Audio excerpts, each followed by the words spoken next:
राष्ट्रीय स्वयंसेवक संघ के प्रचारकों की 4 दिन की बैठक आज मध्य प्रदेश के चित्रकूट शहर में शुरू हो गई। हिंदू और मुसलमान के डीएनए वाले बयानों से उपजे विवादों के बीच संघ प्रमुख मोहन भागवत भी कार्यक्रम में शामिल हुए हैं। बैठक आपको बता दें कि सरकार्यवाहक दत्तात्रेय होसबोले सहित सभी 5 सरकार्यवाहक उपस्थित रहेंगे। साथ ही संघ के 7 कार्य विभाग के अखिल भारतीय प्रमुख और सह प्रमुख भी इस बैठक में शामिल होंगे। 12 जुलाई को सभी 45 प्रांतों के प्रांत प्रचारक और सह प्रांत प्रचारक इस बैठक में ऑनलाइन जुड़ेंगे। तो 13 जुलाई को अलग अलग संगठन के अखिल भारतीय संगठन मंत्री भी वर्चुअली इस बैठक में हिस्सा लेंगे। तो एक बड़ी अपने आप में एक बैठक होने जा रही है। 12 जुलाई को सभी 45 प्रांतों के जो प्रचारक हैं वो भी इससे ऑनलाइन जुड़ेंगे और 13 जुलाई को अखिल भारतीय संगठन मंत्री इससे जुड़ेंगे। दीपा हमारी संवाददाता इस खबर पर हमारे साथ सीधे लाइव जुड़ी हुई हैं। दीपा, इस संघ की बैठक बताई जा रही है, पदाधिकारी तमाम इस बैठक में मौजूद रहेंगे, कुछ ऑनलाइन जुड़ेंगे। क्या एजेंडा इस बैठक का माना जा रहा है?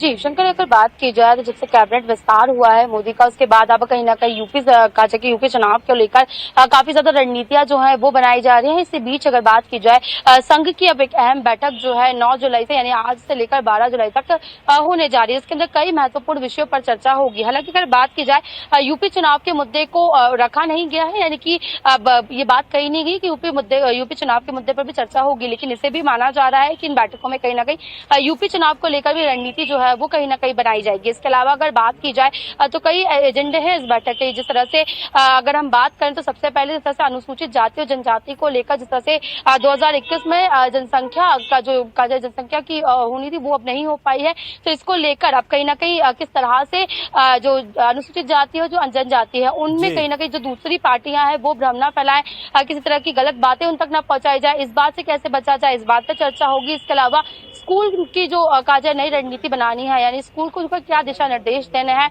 उसको लेकर भी चर्चा होगी। इसके अलावा जिस तरह से अगर हम बात करें वो प्रदेश जहां पर बीजेपी की सरकार नहीं है, उन राज्यों में किस तरह से राष्ट्रवाद का जो मुद्दा है उसे किस तरह से स्ट्रांगली उठाया जाए और राष्ट्रवाद के बारे में जानकारी किस तरह से लोगों को दी जाए, यानी कि प्रचार प्रसार का जो काम होना है शंकर, उसको लेकर भी चर्चा काफी ज्यादा अहम मानी जा रही है। और इन सब चीजों के बीच एक सबसे महत्वपूर्ण विषय जिस पर चर्चा भी होगी और कहीं ना कहीं कई निष्कर्ष जो है वो भी निकल सकते हैं, वो ये है कि कोरोना काल में हमने देखा है कि चाहे हम बात करें यूपी के जो मुख्यमंत्री हैं योगी आदित्यनाथ उनकी या फिर प्रधानमंत्री नरेंद्र मोदी की, दोनों की इमेज जो है वो काफी ज्यादा डैमेज हुई है। तो इस डैमेज को किस तरह से कंट्रोल किया जाए, क्या फैक्टर्स है जिन पर काम करने की जरूरत है और क्या चीजें वो हैं जिन्हें करके कहीं ना कहीं जो इमेज है उसे वापस से डेवलप किया जा सकता है, इस विषय पर भी काफी महत्वपूर्ण इस बैठक को माना जा रहा है।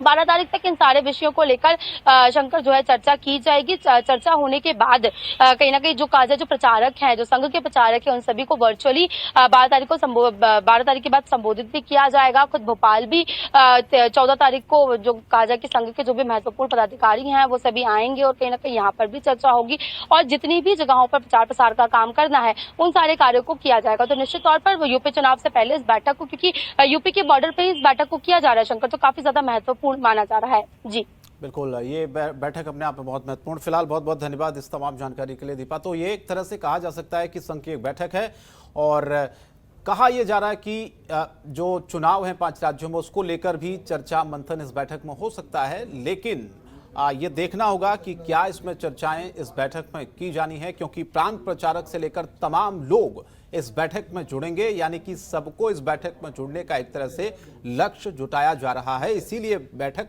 बहुत अहम और बड़ी मानी जा रही। खबरों के निष्पक्ष विश्लेषण के लिए सब्सक्राइब करें Jantantra TV and press the bell icon. Never miss any update.